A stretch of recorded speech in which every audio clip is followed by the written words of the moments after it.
ગુજરાતમાં અતિ ભારે વરસાદને કારણે ખેડૂતોનો પાક ઘણા જિલ્લાઓ એવા છે કે એમાં નિષ્ફળ ગયો છે।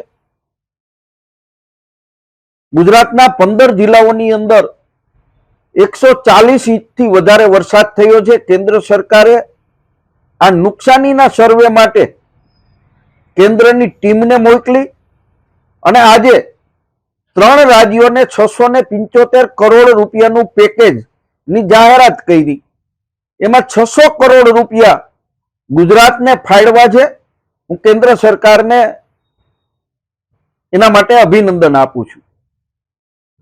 પણ વાત એ છે કે જે 600 કરોડ રૂપિયા ફાળવવામાં આવ્યા છે એ 600 કરોડ રૂપિયા શહેરી વિસ્તારોની અંદર થયેલ નુકસાન, ગુજરાતના રોડ રસ્તાઓને થયેલ નુકસાન, PGVCL ને થયેલ નુકસાન, આ તમામ નુકસાનોને સાથે ગણી અને 600 કરોડ રૂપિયાની ફાળવણી કરવામાં આવી છે।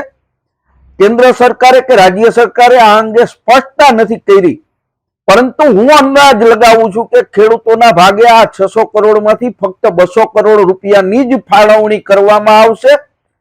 સરકારે ખેડૂતો માટે અલગથી પેકેજ જાહેર કરી અને જે 15 જિલ્લાઓની અંદર દુષ્કાળના મેન્યુઅલ મુજબ 140 ઇંચથી વધારે વરસાદ હોય તો લીલો દુષ્કાળ જાહેર કરી ખેડૂતોને મદદરૂપ થવું જોઈએ।